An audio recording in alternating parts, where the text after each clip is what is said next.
Chers amis, avant toute chose, j'espère que vos familles, vos amis et vous-même êtes en sécurité et en bonne santé. Même si nous sommes loin les uns des autres, nous formons toujours une équipe. Ensemble, nous sommes là pour soutenir ceux qui souffrent dans cette période difficile. J'ai voulu profiter de cette occasion pour vous informer de certaines activités menées par la FIFA depuis mon dernier message. En commençant par remercier le bureau du Conseil pour ses activités ces 2 derniers mois. Vous avez sans doute consulté les recommandations médicales que nous avons publiées la semaine dernière. Elles constituent la base de la feuille de route qui servira à la reprise des compétitions, sans jamais perdre de vue le principe le plus important, la santé avant tout. La possibilité qui vous est désormais offerte d'autoriser 5 remplacements par match s'inscrit dans la même logique. Protéger la santé, en l'occurrence celle des joueurs. La santé publique doit rester notre priorité, sans négliger le bien-être des joueurs, des arbitres et de toutes les personnes impliquées dans les activités liées au football. La FIFA a pleinement confiance dans les décisions que vous avez prises ou que vous prendrez, en concertation avec les gouvernements et les autorités sanitaires de vos pays respectifs. Nous espérons que l'outil d'évaluation des risques de l'OMS et nos recommandations vous aideront à faire les bons choix. Le football a déjà repris dans plusieurs pays, où il est en train de le faire. Cette nouvelle est source d'espoir pour nous et pour beaucoup de supporters à travers le monde. Néanmoins, il faut également comprendre et respecter ceux qui ont fait d'autres choix. Je pense ici à ceux d'entre nous qui estiment avoir besoin de plus de temps pour s'assurer que la reprise peut avoir lieu dans des conditions de sécurité optimales. La FIFA et moi-même vous soutenons, quelle que soit votre décision. Dans une telle situation, il n'y a pas de bonne ou mauvaise réponse. Chaque pays est différent. Vous êtes certainement les mieux placés pour évaluer votre propre situation et trouver la solution la mieux adaptée pour faire face à ce gigantesque défi.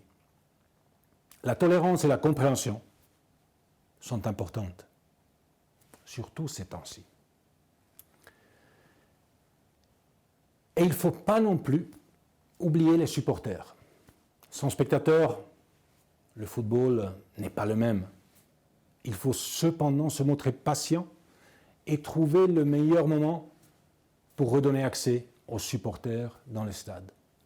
Nous continuerons à travailler sans relâche, mais aussi discrètement et respectueusement, afin de nous projeter au-delà de ces mesures temporaires. Nous devons veiller à ce que les supporters soient accueillis de façon responsable et en toute sécurité à nouveau. Chers amis, en ces temps difficiles, il faut travailler main dans la main, partager nos expériences et nous entraider. En étant solidaires, nous trouverons les solutions qui nous permettront d'imaginer un meilleur football pour l'avenir. La reprise des compétitions pour les clubs de haut niveau s'est naturellement imposée comme une priorité. Mais nous devons également penser aux équipes nationales, au football féminin, aux divisions inférieures, aux compétitions des jeunes et au football de base. Il faut rester unis sur tous ces aspects et faire en sorte que le football puisse reprendre dans sa globalité. C'est notre priorité. Et notre plan d'aide financière s'inspirera également de ce principe. Dans un esprit de consultation constructive et avec l'intérêt de l'ensemble du football à l'esprit, la FIFA a travaillé sans relâche pour présenter une solution au Conseil de la FIFA dans les semaines à venir. nous sommes en train d'élaborer un système à la fois pragmatique et basé sur les besoins de ses bénéficiaires.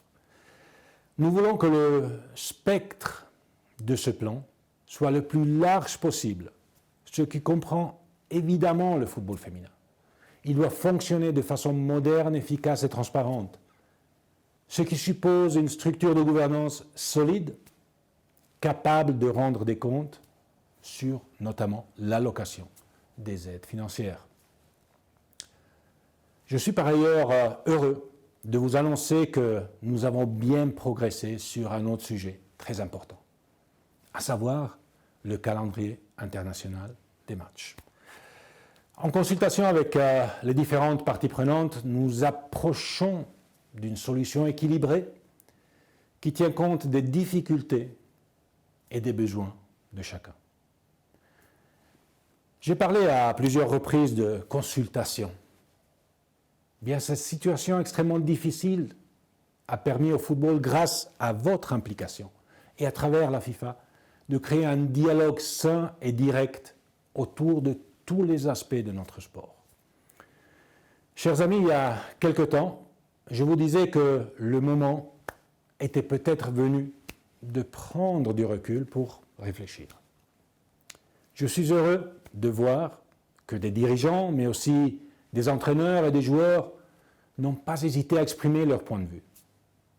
J'ai eu des échanges très intéressants avec beaucoup d'entre vous.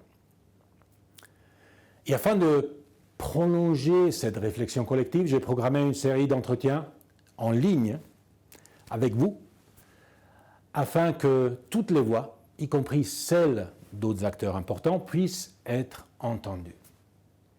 Je suis convaincu que ces discussions avec vous, les associations membres de la FIFA, peuvent contribuer à façonner l'avenir du football, car nous sommes la FIFA, vous êtes la FIFA.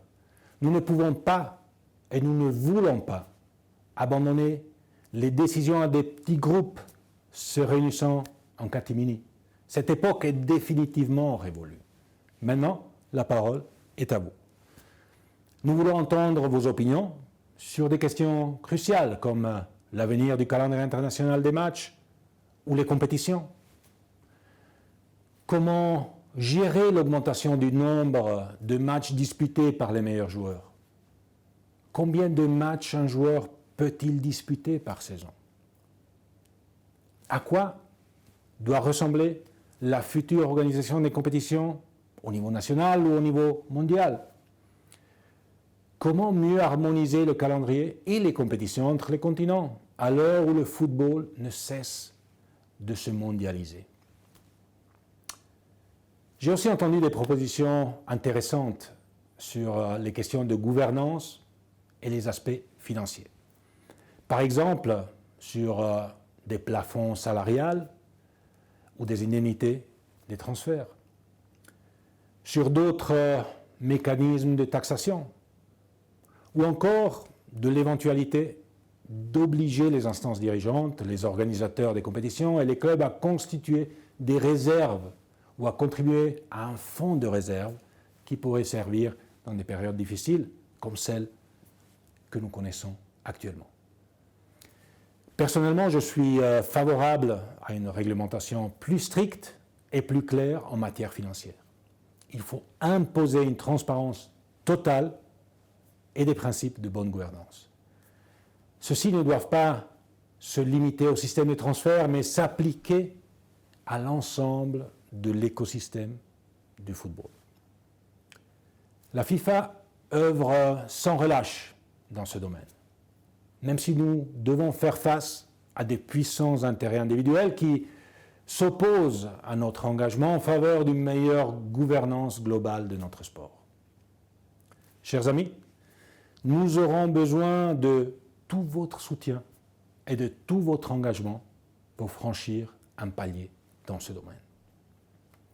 Je pense que ces mesures, ces projets, ces idées, comme d'autres, doivent être débattues à tous les niveaux. Je suis conscient que les discussions seront certainement très animées, mais le débat est toujours sain et positif. Nous devons échanger tous ensemble, dans le même esprit d'unité que celui qui nous a animés durant cette période difficile. Mes chers amis, je vous demande à tous et à toutes de rester prudents, de prendre bien soin de vos familles, de vos amis et de vous-même. Continuons à travailler ensemble, à améliorer le football. Car ensemble, nous gagnerons. Merci. À bientôt.